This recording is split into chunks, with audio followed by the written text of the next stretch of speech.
دارالعلوم جلالیہ مظہر الاسلام سدواڑ کلاں میں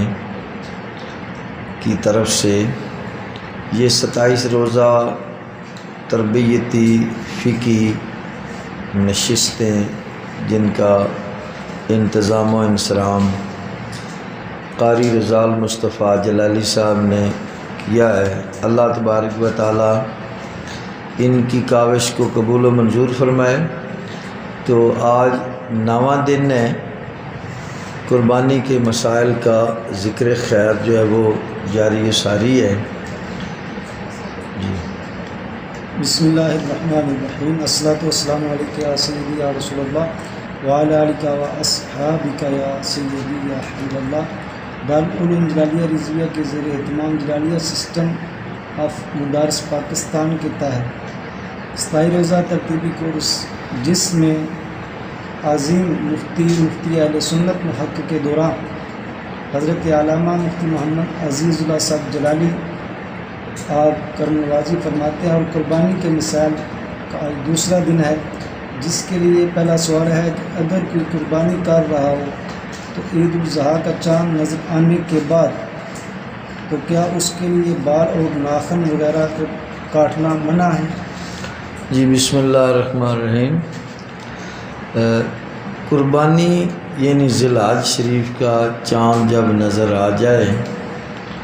تو اس کے بعد بال کٹوانا، ناخن کٹوانا منع نہیں ہے،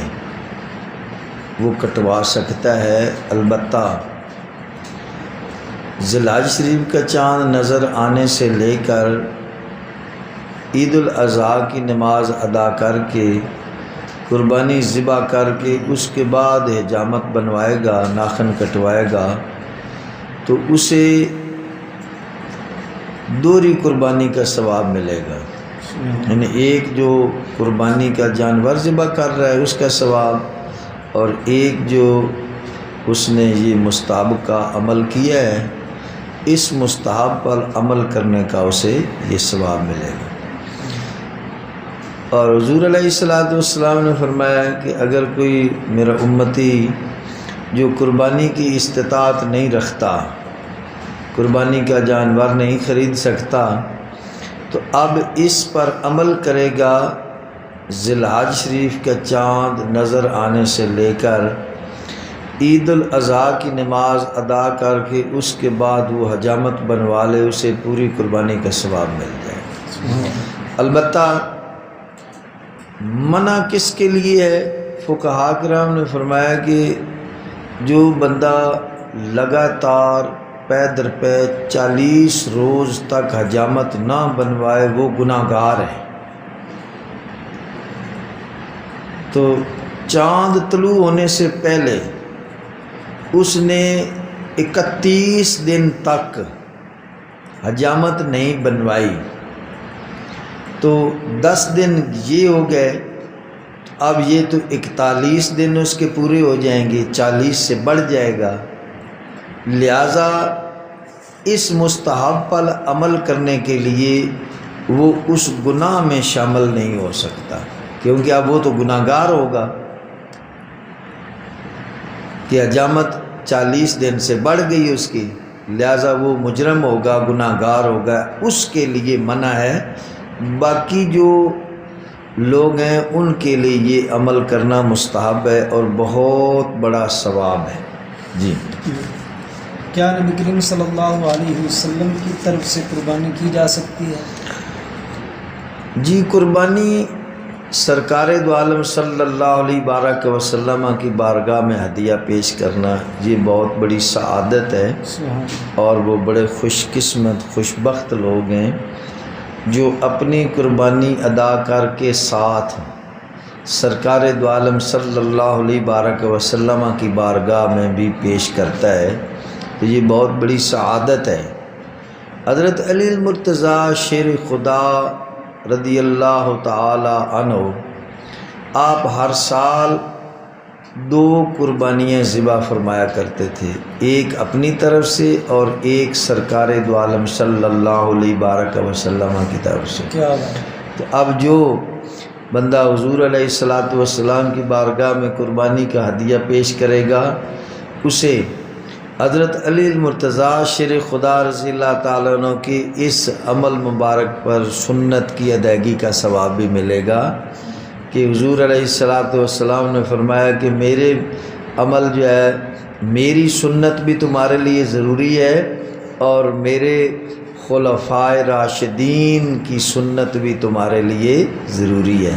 تو چونکہ حضرت علی المرتضیٰ شیر خدا رضی اللہ تعالیٰ عنہ خلیفہ راشد ہیں، آپ کی سنت پر عمل کرنے کا بھی الگ ثواب ملے گا۔ سبحان اللہ۔ کیا والد اپنے نابالغ بچوں کی طرف سے قربانی کر سکتا ہے؟ جی، باپ جس کی اولاد ابھی نابالغ ہے، اس نابالغ اولاد کی قربانی اگر کرتا ہے تو اسے ثواب ضرور ملے گا، مگر اپنی قربانی بھی کرے، اپنی کے علاوہ اس سے زائد جو قربانیاں کرے گا ان بچوں کو ثواب ملے گا۔ اگر اپنی نہیں کرتا قربانی اور بچوں کے نام کی کر دیتا ہے تو وہ خود مجرم ٹھہرے گا، گناہ گار ہوگا کہ اپنا جو اس کے ذمہ واجب ہے اس کی ادائیگی نہیں کر رہا۔ اپنی ادائیگی کے ساتھ ساتھ وہ اپنے بچوں کی کرے تو اسے دوہرا ثواب ملے گا۔ ایک ثواب اس کے بچوں کے نامہ اعمال میں لکھا جائے گا اور ایک اس کے نامہ اعمال میں لکھا جائے گا کہ قربانی کی ادائیگی چونکہ وہ کر رہا ہے، اخراجات وہ مہیا کر رہا ہے، اگرچہ بچے نابالغ ہیں مگر ثواب کا مستحق یہ بھی ٹھہرے گا۔ اگر کوئی بیرون ملک ہو تو کیا وہ اپنے آبائی وطن میں کسی کو کہہ کر قربانی کروا سکتا ہے؟ جی، قربانی چونکہ یہ بہت بڑا عمل ہے، پوری دنیا میں جہاں بھی مسلمان موجود ہیں وہ اس پر عمل کرتے ہیں اور بڑے ذوق اور شوق کے ساتھ جو ہی رمضان المبارک کی عید الفطر گزرتی ہے تو قربانی کی تیاریاں تمام مسلمانوں کے دلوں میں، مسلمانوں کے گھروں میں تیاریاں شروع ہو جاتی ہیں۔ تو اگر کوئی بندہ بیرون ملک ہے، وہاں پر اس کے لیے کوئی پریشانی ہے قربانی ذبح کرنے کا یا قربانی کا جانور خریدنا، کوئی پرابلم ہے کسی قسم کی، تو وہ آبائی وطن میں گھر میں اطلاع کر سکتا ہے، اپنے بیوی بچوں کو کسی ذمہ دار کی ڈیوٹی لگا سکتا ہے کہ میری طرف سے آپ قربانی کر دیں۔ وہ قربانی کر دیں گے تو اس کی قربانی یقیناً اللہ کی بارگاہ میں وہ جو ہے نا قبول ہوگی، وہ اس کی طرف سے واجب کی ادائیگی ہو جائے گی، مگر شرط یہ ہے کہ چونکہ مغرب میں اگر موجود ہے، مغربی ممالک میں تو ایک دن پہلے ہوتی ہے قربانی، تو جو وہ قربانی کروا رہا ہے ادھر پاکستان میں وہ بھی عید والے دن ہی کی جائے گی۔ ایسا نہیں کہ وہاں ایک دن پہلے عید ہے تو یہاں اس کی قربانی عید سے ایک دن پہلے کر دی جائے، ایسی وہ قربانی نہیں ہوگی۔ ٹھیک ہے، یہاں بھی قربانی کا وقت ہو اور وہاں تو دوسرا دن ہوگا، لہٰذا یہاں پہلا دن ہوگا تو قربانی یہاں ذبح کی جا سکتی ہے۔ اللہ پاک ایسے عمل کی توفیق عطا فرمائے۔ جی، اللہ کل آپ نے فرمایا تھا کہ عقیقہ کا حصہ ڈالنا قربانی کے جانور میں جائز ہے۔ جی، کیا والد یا والدہ فوت ہو چکے ہیں، ان کا عقیقہ کے لیے حصہ ڈالنا؟ ہاں جی، اپنی قربانی کی ادائیگی کے علاوہ جس بھی مسلمان بندے کے نام کی قربانی وہ کرے گا اس کی قربانی جو ہے نا اس کا ثواب انہیں ملے گا، مگر ماں باپ جو ہے نا ان کا حق زیادہ ہے کہ فوت ہو جانے کے بعد ان کے لیے ایصال ثواب کرنا، قربانی کا جانور ذبح کرنا، اگر کرے با کوئی بھی نیک عمل، صدقہ، خیرات، عطا کہ نماز، عمرہ، جو بھی عمل کرے نیکی کا اپنے ماں باپ کے لیے، ان کو اللہ تبارک و تعالیٰ قبر میں اس کا بدل عطا فرمائے گا۔ اور وہ خوش قسمت لوگ ہیں سعادت مند ہیں لوگ جو اپنے ماں باپ کو قربانی کے موقع پہ یاد کر کے ان کی بارگاہ میں قربانی کا ہدیہ پیش کرتے ہیں، وہ لوگ بڑی خوش قسمت ہے، یقیناً اللہ تبارک و تعالیٰ خوش ہوتا ہے، قبول فرماتا ہے۔ ان کو عقیقہ کا حصہ بھی ڈال سکتے ہاں جی، عقیقہ کا، ہاں فوت شدہ کے لیے تو اب عقیقہ کی ضرورت نہیں ہے نا، جو فوت شدہ ہیں ان کے لیے ایصال ثواب کے لیے، جو زندہ ہیں ان کے لیے عقیقہ ہوتا ہے اولاد کے لیے۔ اگر ماں باپ کے ذمہ ہے عقیقہ، اگر جو ہے نابالغ بچوں کا، جب بالغ ہو گیا اب بچہ نہیں رہا تو اب والدین کے ذمہ نہیں رہا، اب وہ خود کما کر اپنی دولت سے اپنا عقیقہ خود ادا کر سکتا ہے۔ کیا جب بھی زندگی میں وہ ادا کرے گا، ادا ہی ادا ہے، وہ قضا نہیں ہوگا۔ جس طرح عید الفطر کا جو ہے نا فطرانہ، وہ فطرانہ جب بھی ادا کرے گا ادا ہی ہوگا، وہ قضا نہیں ہوتا کہ کوئی بندہ کسی وجہ سے وہ عید والے دن وہ فطرانہ نہیں ادا کر سکا تو وہ جب بھی ادا کرے گا وہ ادا ہی ہو جائے گا، اللہ پاک قبول فرما لے گا۔ جی، اگر والد یا والدہ وفات پا چکے ہیں تو کیا پہلے ان کی طرف سے قربانی دینا ضروری ہے یا پہلے اپنی دے پھر ان کی طرف سے؟ ہاں جی، پہلے جی ہمارے معاشرے میں بڑے عجیب معاملات بنتے رہتے ہیں، جو خود ہی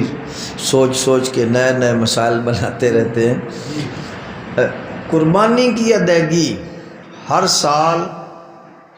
جو مسلمان ہے، عاقل ہے، بالغ ہے، آزاد ہے، مقیم ہے اور صاحب نصاب ہے، ٹھیک ہے، اس کے ذمہ ہر سال اپنی قربانی واجب ہوتی ہے۔ وہ اپنی قربانی کی ادائیگی کے بعد وہ ماں باپ کی کرے، جس کی کرے اس کی ہو جائے گی، مگر صرف ماں باپ کی قربانی کرتا ہے، اپنی قربانی کی ادائیگی نہیں کرتا تو وہ مجرم ہے، اس لیے کہ اپنا جو واجب اس کے ذمہ ہے وہ ادا نہیں کیا، لہٰذا وہ گناہ گار ٹھہرے گا، ٹھیک ہے۔ تو اگر ماں باپ کی طرف سے قربانی کی ہے تو انہیں صدقے کا ثواب ضرور ملے گا، لیکن وہ اپنے طور پر جو اپنی ادائیگی نہیں کی اس کا الگ مجرم ہے، اسے توبہ کرنی چاہیے۔ اور وقت گزر چکا ہے تو فقہاء کرام نے فرمایا وہ اس زندہ جانور کو یا اس جانور کی قیمت کو وہ صدقہ کر دے تو اللہ پاک سے توبہ بھی کرے، اللہ پاک قبول کرے۔ کیا ہوا جی، اگر کسی پر قربانی واجب ہو تو اس کے لیے قربانی کے دنوں میں قربانی کرنا افضل ہے یا کسی غریب کی مدد کرنا؟ ہاں جی، یہ جب قربانی کا موقع آتا ہے نا تو عجیب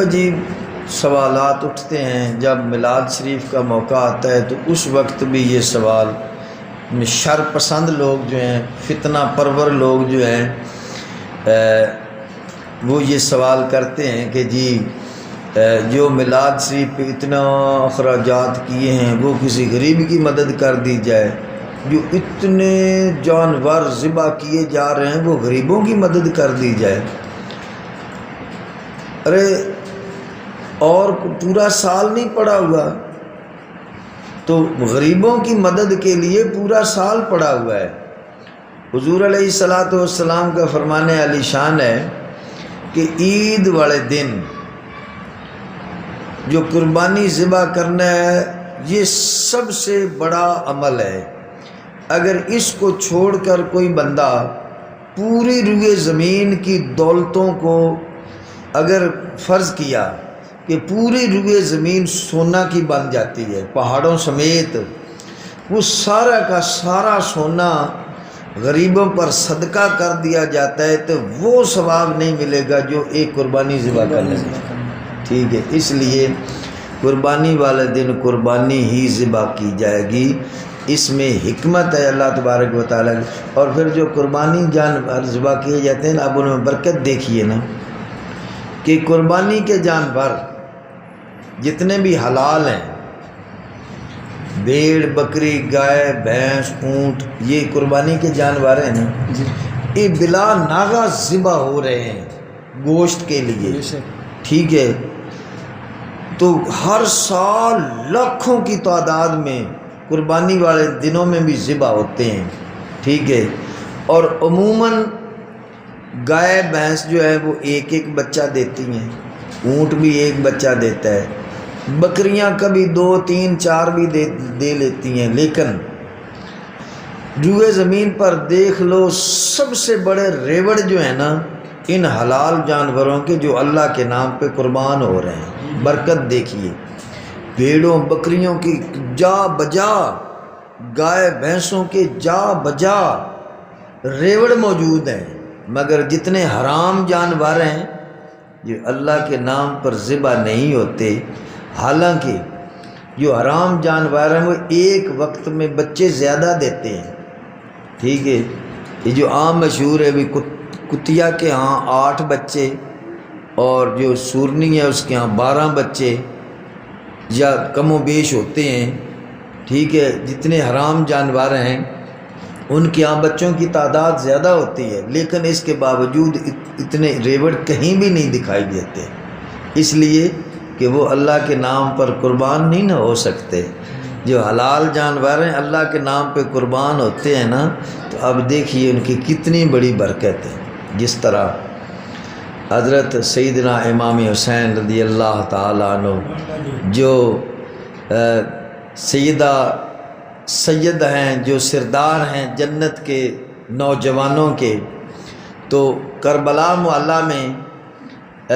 انہوں نے قربانیاں پیش فرمائی نا اللہ کے نام پر، ٹھیک ہے، تو صرف ایک شہزادہ بچے، امام زین العابدین رضی اللہ تعالیٰ عنہ، صرف ایک بچے نا، تو اب ان کی برکت دیکھیے، ان کی قربانیوں کی پوری روئے زمین پر کوئی بھی آبادی سادات سے خالی نہیں ہوگی، وہاں پر کوئی نہ کوئی سید ضرور موجود ہوگا کہ یہ اللہ تبارک و تعالیٰ نے برکت عطا فرمائی ہے کہ جو حضرت امام حسین رضی اللہ تعالیٰ نے اللہ کے نام پہ قربانی پیش فرمائی، اپنی بھی اور اپنے رفقا کی، اپنے بھتیجوں بھانجوں بیٹوں کی، تو اللہ نے وہ برکت عطا فرمائی کہ پورے روئے زمین پر دیکھیے اس وقت بھی، اور کتنے سادات جو ہیں، سادات وہ اس وقت اسلامی ملکوں کے بادشاہ ہیں، ٹھیک ہے، یہ وہ برکتیں ہیں قربانی کی جو اللہ کے نام پہ برکت کا ذبح ہوتے ہیں۔ تو جو لوگ کہتے ہیں نا کہ یہ قربانی والے دن روپیہ غریبوں میں دے دیا، پورا سال پڑا ہے غریبوں میں دیا جائے کہ کون روکتا ہے؟ پورا سال غریبوں کی مدد کریں، اللہ پاک اس وقت بھی آپ کو برکتیں عطا فرما دے گا، اللہ کے ہاں تو کسی چیز کی کمی ہے ہی نہیں۔ جی، اگر کسی کی قربانی کا جانور کسی وجہ سے مر جائے تو اس کے لیے کیا ہوتا ہے؟ ہاں جی، جانور بیمار ہو گیا اور جو ویٹرنری ڈاکٹر ہے، جانوروں کا ڈاکٹر، اسے چیک کروایا، وہ اپنی تجربے سے، اپنی تعلیم سے، اپنے کام میں تجزیات کی وجہ سے وہ بتائے گا کہ یہ شاید قربانی کے دن تک نہ پہنچ سکے، یہ زیادہ بیمار ہے، تو اس کو ذبح کر دیا جائے۔ وہ ذبح کر دیا، وہ اب زندہ نہیں رہا جانور۔ اب اس کی 2 صورتیں ہیں، اگر تو وہ بندہ جس صاحب نصاب بھی ہے اور اب بھی اس کے پاس استطاعت موجود ہے نیا جانور خریدنے کی، تو وہ خریدے، وہ خرید کر قربانی کرے۔ اگر اس کے پاس استطاعت نہیں ہے نیا جانور خریدنے کی، تو اب وہی اس کو کفایت کر جائے گا۔ اللہ تبارک و تعالیٰ جو ہے نا، وہ چونکہ دلوں کے بھید بھی جانتا ہے، راز جانتا ہے، اب اس نے قربانی محبت سے خریدی تھی، لیکن اب اس کے پاس استطاعت نہیں ہے، تو اللہ پاک وہی قبول فرما لے۔ جی، اگر قربانی کا جانور گم ہو جائے یا چوری ہو جائے، اس کے لیے کیا کریں؟ جی، تقریباً پہلے سوال سے یہ ملتا جلتا سوال ہے کہ قربانی کا جانور گم ہو گیا یا چوری ہو گیا، اب اگر وہ صاحب نصاب، صاحب استطاعت بھی ہے، تو وہ نیا جانور خریدے گا، اگر اس کے پاس استطاعت نہیں ہے تو وہ نہیں خریدے گا۔ ہاں دوسری جہت اس کی کہ جانور خرید لیا گیا، صاحب استطاعت نے نیا جانور خرید لیا تو پہلے والا جانور مل گیا اسے۔ اس صورت میں فقہاء کرام فرماتے ہیں کہ اب چونکہ اس کے ذمہ ایک ہی واجب ہے، جانور اب اس کے پاس دو ہو گئے ہیں، ٹھیک ہے، لہٰذا ان میں سے ایک جانور ہی ذبح کرے گا، واجب اس کے ذمہ ایک ہی ہے، دوسرا اگر چاہے تو نفلی ذبح کرے، اس کی اپنی مرضی ہے، لیکن اس کے ذمہ دوسرا واجب نہیں ہے۔ ہاں پہلا جانور اس نے جو خریدا اس کی قیمت زیادہ تھی، دوسرا خریدا تو اس کی قیمت کم ہے، تو اب ان دونوں میں سے جو اس کی مرضی ہے وہ ذبح کر دے، مگر جو بعد میں خریدا اس کی قیمت اگر کم ہے نا تو پھر جتنی پہلے جانور کی قیمت زیادہ ہے اتنی وہ صدقہ کر دے، تو یہ اس کے لیے بہتر ہے، ٹھیک ہے۔ اگر وہ بندہ صاحب نصاب نہیں تھا، وہ شرعی فقیر تھا، اس نے جانور خرید لیا قربانی کے لیے، وہ جانور اس کا گم ہو گیا، ٹھیک ہے، اب اس نے سوچا کہ چلو قربانی میں پہلے بھی ادھار لے کر لی تھی، ایک اور لے لیتے ہیں، اس نے ایک اور جانور خرید لیا، تو پہلے والا جانور قربانی آنے سے پہلے اسے مل بھی گیا، تو اب فقہاء کرام فرماتے ہیں کہ وہ دونوں اس کے ذمہ واجب ہو چکے ہیں، اس لیے کہ اس نے اپنے ذمہ واجب خود کیے، ٹھیک ہے، خود خرید کر جانور اس نے اپنے ذمہ وجوب ثابت کیا ہے، لہٰذا اب جو شرعی فقیر ہے وہ دونوں کو ذبح کرے گا، ٹھیک ہے، اس کے ذمہ دونوں جانور ذبح کرنا واجب ہے۔ شرعی فقیر سے مراد شرعی فقیر وہ ہے کہ جو صاحب نصاب نہیں ہے اور وہ بالکل مسکین بھی نہیں ہے، نصاب سے کم قیمت ہے، اپنی ضروریات زندگی وہ جو ہے نا گزار رہا ہے ٹھیک طریقے سے، لیکن وہ صاحب نصاب نہیں ہے کہ جو شریعت کی طرف سے ایک نصاب مقرر ہے کہ یا تو 7.5 تولہ سونا یا 52.5 تولہ چاندی کی قیمت کی مقدار اس کے پاس موجود ہو، تو وہ صاحب نصاب ہے۔ اگر اس سے کم ہے تو وہ شرعی فقیر ہے کہ اس کے پاس جو شریعت کی طرف سے نصاب اس کے ذمہ جو وجوب ہوتا تھا وہ نہیں ہے، لہٰذا وہ شرعی طور پر فقیر ہے۔ جی، اگر کسی پر قربانی واجب ہے مگر کسی وجہ سے نہ کر سکے اور قربانی کے دن گزر جائے، اس کے لیے کیا؟ ہاں جی، جس بندہ جو صاحب نصاب ہے اس کے ذمہ قربانی واجب تھی لیکن کسی وجہ سے وہ قربانی ذبح نہیں کر سکا، اب قربانی کے جو ہے نا دن گزر چکے ہیں 10، 11 اور 12 کی شام تک، ٹھیک ہے، یہ 3 دن ہیں قربانی کے، اب اگر وہ نہیں کر سکا تو اس کے بعد اس جانور کو زندہ یا اس جانور کی قیمت کو وہ صدقہ کر دے گا، اللہ تبارک و تعالیٰ سے وہ توبہ بھی اختیار کرے کہ مجھ سے غلطی ہو گئی ہے، میں نے قربانی کے دنوں میں یہ ذبح نہیں کر سکا، اللہ پاک قبول فرما لے۔ قربانی کرنے والے بعض لوگ یہ کہتے ہیں کہ آج ہمارا روزہ ہے، ہم قربانی کے گوشت سے افطار کریں گے۔ یہ عام مشہور ہے، ویسے تو عید کے دن جو ہے نا 10، 11، 12 جو ہے نا یہ جو عید کے دن ہیں ان میں روزہ رکھنا ویسے ہی حرام ہے، مگر جو ہمارے ہاں مشہور ہوتا ہے نا کہ میں نے یہ عید والے دن میرا روزہ ہے، اس سے مراد یہ ہے کہ وہ مستحب ہے نا کہ قربانی والے دن بغیر کچھ کھائے پیے عید پڑھنے جانا، عید کی نماز پڑھ کر آ کر قربانی ذبح کر کے قربانی کا گوشت پہلی خوراک دن کی رکھنا یہ مستحب ہے اور بڑی برکت ہے اس میں۔ تو وہ جو عام لوگ کہتے ہیں نا ہمارا روزہ ہے، تو اس سے مراد یہی ہوتا ہے کہ قربانی کے گوشت تک ہم نے کچھ کھانا پینا نہیں ہے. تو ویسے روزہ جو ہے نا عید والے دن رکھنا جو ہے نا وہ منع ہے. اس دن شیطان کا روزہ ہوتا ہے، وہ بھوکوں مرتا ہے. ٹھیک ہے. اسلامی شریف فقیر جو ہے وہ کیسا شریف جو شریف فقیر ہے اس کا جانور مر گیا ہے یا گم گیا یا چوری ہو گیا نہیں ملتا جی اس کی صورت میں ضروری ہے کہ وہ نہیں، اگر نہیں ملا یا دوبارہ اس نے نہیں خریدا، شریف فقیر ہے، طاقت بھی نہیں جی ہے، طاقت بھی نہیں ہے، تو دوبارہ خریدنا اس کے ذمہ واجب نہیں ہے. ٹھیک ہے. اللہ پاک اس پہلے بھی کفایت فرما لے گا. اللہ پاک عمل کی توفیق عطا فرمائے. الحمدللہ رب العالمین والصلاۃ والسلام علی سید الانبیاء والمرسلین وعلی آلہ وصحبہ اجمعین. اللہم ربنا تقبل منا هذا الحفل بحرمت سید الانبیاء والمرسلین. اللہم بارک لنا فی علمنا وفی عملنا. اللہم بارک لنا فی رزقنا وفی عمرنا. اللہم بارک لنا فی مساجدنا فی مدارسنا فی دیارنا. اللہم بارک لنا فی حیاتنا فی ما بعد مماتنا. صلی اللہ تعالی علی رسول خیر خلق محمد وعلی آلہ وسلم.